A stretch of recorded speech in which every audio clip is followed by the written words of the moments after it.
Hey guys, Ashlane here. Today I'm excited to introduce a new series. It's called Life in the Clouds, and it's all about pushing, trophy pushing, and it's going to chronicle my own personal trophy push. Right now I'm sitting at 33 cups, and you can see I'm not in the top players 200 again yet in global. I am in the top 200 players in my local, which is the United States.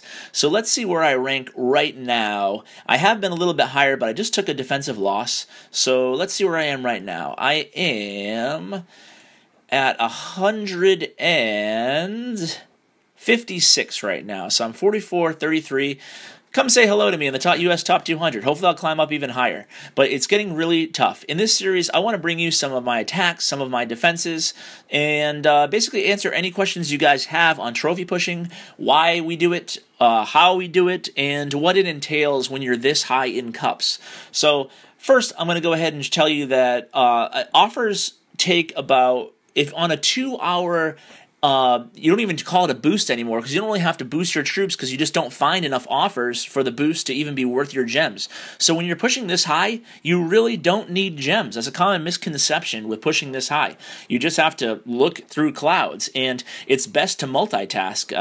I watch movies or do YouTube or don't tell my boss, but I'll even work once in a while I'm trophy pushing. So, and that's going to come back to bite me in a replay I'll show you in just a second here. But you'll see that the number one thing, obviously, is having a decent amount of time, having a job or a lifestyle that you can actually go ahead and multitask, have it open in the background, just touch the clouds to keep it active once every, minute or whatever, and basically that's it, There's some tricks that I'll teach you along the course of the series to finding a base a little bit faster, and I'll teach you everything I know, basically, about pushing. But the fundamentals are really simple, and it's loss mitigation, 2-starring if possible, and making sure, loss mitigation is the hugest thing. You don't want to lose, right? Because losing sets you back hours and hours. So we're going to talk about how to do that. I'm using the 5 golem. Oh, this is my one loss of my push, by the way. I should mention that.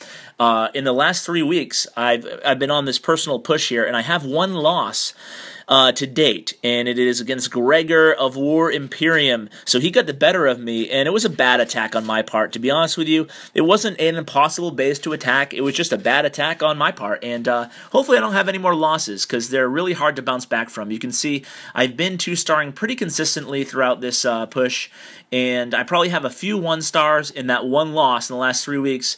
Knock on wood, it doesn't happen again. But let's go right into the replays, and I'll show you what I'm talking about with loss mitigation. So this attack, it was one of those rare, if my boss is listening, very rare times that I'm clashing at work. Not the best base by King Da Vinci here from SMC Warriors. I am using my no offense to King Da Vinci. I'm sure he's very high in cups and very proud of his accomplishments, so don't want to make fun. But it is a very easy base because you most commonly see these resource ring bases up here. I'd say 90% of the bases have a ring of resources around the interior to distract your golems or your balloons, whatever attack you're using. So you can see here that this does not have that, so my troops are going to be, I can count on my golems jumping into the center if I engage into the Archer Queen. Now, on all my attacks, a lot of people are asking, on these 5 golem raids, I'm going to go ahead and press play so I can talk over it. A lot of people comment that I get a little chatty on these free-flowing videos, so I'll go ahead and show you the raid. But you can see, right off the bat, it's 2 minutes and 25 seconds left in the raid right now. That's because I waited 30 seconds before I went in because I didn't realize I had a match. This could have been 28 cups had I 3-starred it, and I would have 3-starred had I had an extra 10 seconds. You'll see that coming up at the end. So I want to talk about 2 things here. I want to talk about why I bring the 5 or 6 minions, and you can see very importantly why I'm holding off 3 wizards on every attack. And I also want to talk about why I enter in where I entered into the base. So I'm holding back 3 wizards on every single attack. See, I'm dropping them right over here. I'm waiting until the golem is distracting other units, then I'm dropping wizards along the edge. So I'm basically sniping in the middle of the attack. So that's really, really important, and you want to do the same thing with minions. So once I have a clear area to drop minions, I'll go ahead and drop them as well, once I have enough distraction by the troops that are already down on the map. So That's why it's very important to bring a huge sniping crew, at least, like I said, 5 or 6 minions, and at least, so here I go with the minions here. They're coming in through the north. See, as the defenses are distracted, I'm dropping my minions as the battle is going on, not waiting until the end to snipe. So that's why you want to bring... And once this air defense goes down, I'll drop some minions over here as well. That's why you want to bring a bunch of minions, because they're obviously a little bit better at sniping than archers, because they can avoid the cannons. And that's why you want to hold back wizards as well. So always make sure you do that. You never want to be stuck in a situation, this minion's going to be my cleanup crew here. He's going to be the last man standing.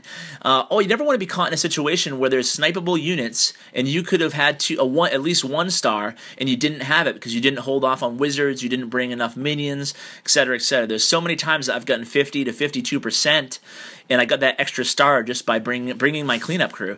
So very, very, very important to help mitigate any kind of losses, or loss prevention, I should say. And so let's talk about why I attacked from where I attacked. On this base, it was pretty easy. I wanted to engage the Archer Queen right off the bat, and I did so. Also, I want to drop my units, generally speaking, as far away as possible from the center of the base. You don't want to have to go into Inferno Towers and crossbows right off the bat, if possible.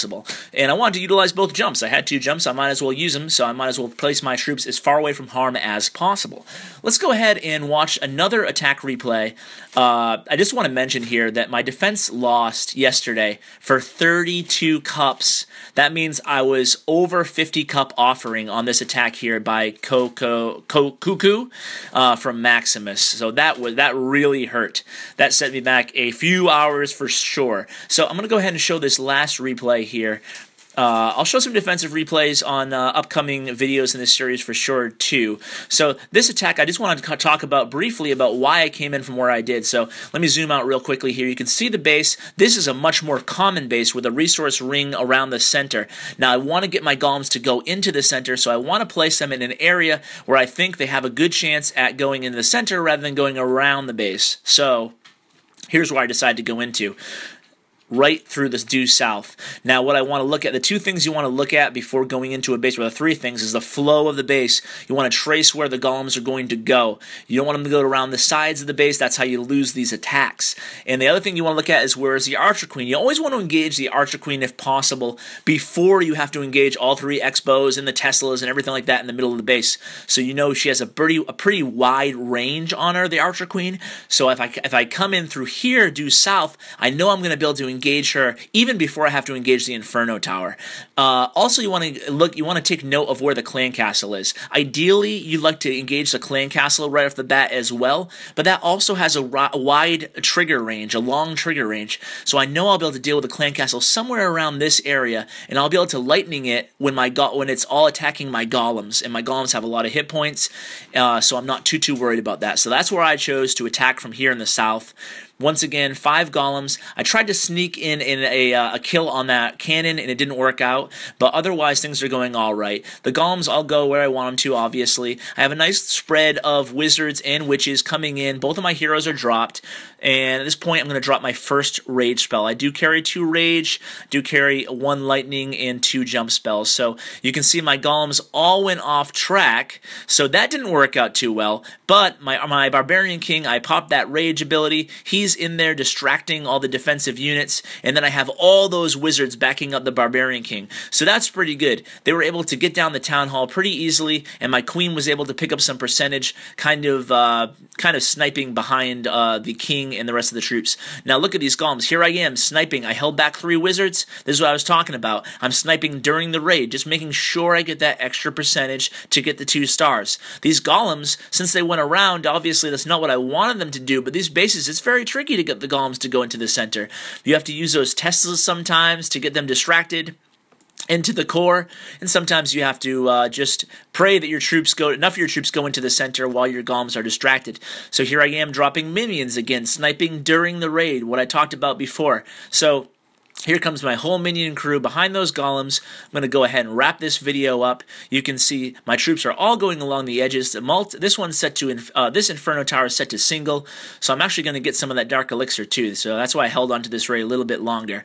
So I hope you guys enjoy this series. Hopefully I keep gaining troops, cups rather, but it's very time consuming, and it's very frustrating when you lose 30 cups on a loss, but we'll see how long I can keep at it, and we'll see how high I can climb. Thanks for tuning in, guys. Hope you picked up a tip or two. Please tell your clanmates about me, and go ahead and like and comment and subscribe if you haven't. Take care, guys.